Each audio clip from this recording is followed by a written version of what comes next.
દર્શાવી રહ્યું છે કેપિટલ માર્કેટ શેર્સનું, એના પર ખાસ આગળ વધીએ તો આરબીઆઈએ બ્રોકર્સને મળતી વિવિધ સુવિધા પર હવે નવા નિયમ આપ્યા છે અને આ નિયમને કારણે આ બધા સ્ટોક્સની અંદર આજે આપણને થોડો ઘણો ઘટાડો આવતો દેખાઈ રહ્યો છે. આની સમગ્ર વિગત સાથે સહયોગી શ્રદ્ધા આપણી સાથે જોડાયા છે. જી શ્રદ્ધા, જણાવો શું ખાસ વિગત ઓવરઓલ આ નવા નિયમોને લઈને અને શું અસર બજાર પર આજે? જી, ગુડ આફ્ટરનૂન.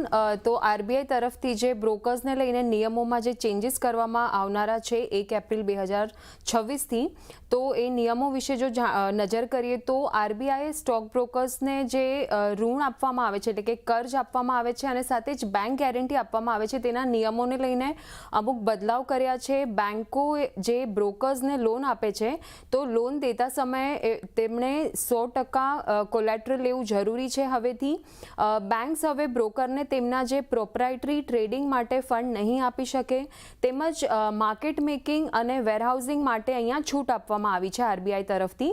અને બેંક ગેરંટી માટે બ્રોકર્સને મિનિમમ 50% માર્જિન રાખવું જરૂરી છે નવા નિયમો મુજબ, અને બેંક ગેરંટીમાં મિનિમમ 25% રોકડા અને શેર કોલેટરલ ઓછામાં ઓછું 40% રાખવું અહીંયા જરૂરી છે. આરબીઆઈના નવા નિયમો જે છે તે 1 એપ્રિલ 2026થી લાગુ થશે. હવે આજે નવા નિયમો જાહેર કરવામાં આવ્યા છે આરબીઆઈ તરફથી, તેની શું અસર થશે તેના પર નજર કરીએ તો બ્રોકરેજ હાઉસીસ જે છે તેમનો ખર્ચ અહીંયાથી વધતો આપણને જોવા મળશે.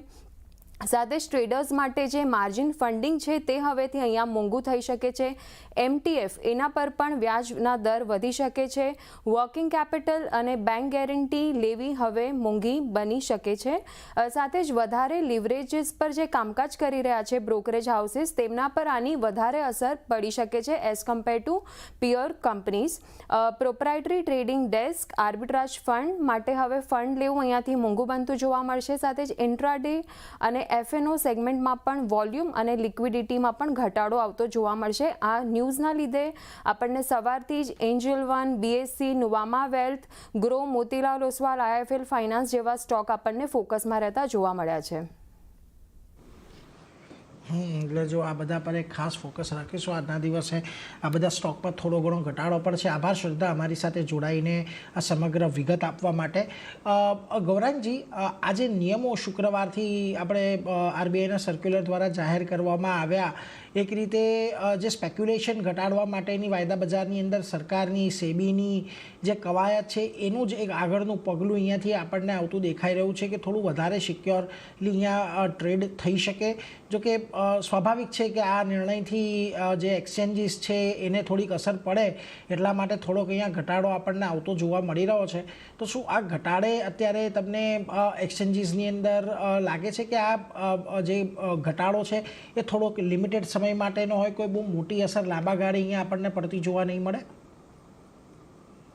તો શેર બજારને લઈને પહેલા તો આ ક્ષેત્ર જે છે ઇન્ડિયન કેપિટલ માર્કેટ્સ એ અમને ગમે છે. આમાંથી એક કંપની છે જેની ઉપર અમે ખરીદારીની ભલામણ આપી રહ્યા છે, એ છે કમ્પ્યુટર એજ મેનેજમેન્ટ સર્વિસ પ્રોવાઈડર કંપની છે. અને ભારતીય શેર બજાર લઈને અમારો અભિપ્રાય બહુ જ સ્પષ્ટ છે કે આવનારા ઘણા વર્ષો માટે ભારતીય શેર બજાર સારું કામકાજ કરશે. અને એના કારણે આ ભારતીય શેર બજારથી જોડાયેલી જે સક્ષમ અને મજબૂત કંપનીઓ છે એ બી સારું કામકાજ કરશે. બીજી એક વાસ્તવિકતા એ બી છે નીરજભાઈ કે ઘણા બધા પાબંદીઓ મૂક્યા છતાંય સ્પેક્યુલેશન અને ઓવર લિવરેજ ઓછું નથી થતું. આ પગલા જે આરબીઆઈ તરફથી લેવામાં આવ્યા છે કદાચ એક દશા અને દિશામાં છે કે થોડું અનુશાસન આવે. હવે આમાંથી કેટલી કંપનીઓ પાસે પ્રોપ્રાઇટરી બુક્સ અને લેવરેજ પોઝિશન વધારે પડતી આપે છે એની જાણકારી તો મારી પાસે છે નહીં, પણ થોડી ઘણી અસર અમુક કંપનીઓ પર પડે એવું સ્વાભાવિક લાગે છે. કારણ કે જે કંપનીઓ વધારે પડતું લીવરેજ પોતાના કસ્ટમર્સ અથવા તો ક્લાયન્ટને આપે છે ત્યાં આગળ કદાચ થોડા પ્રતિબંધ મૂકવા પડશે અને કોસ્ટ કદાચ ઉપર બી જઈ શકે છે. આ ઘોષણા હમણાંથી છે એટલે વિસ્તૃત જાણકારી તો હું આપી નહીં શકું, કારણ કે મારી પાસે બી સીમિત માહિતી છે.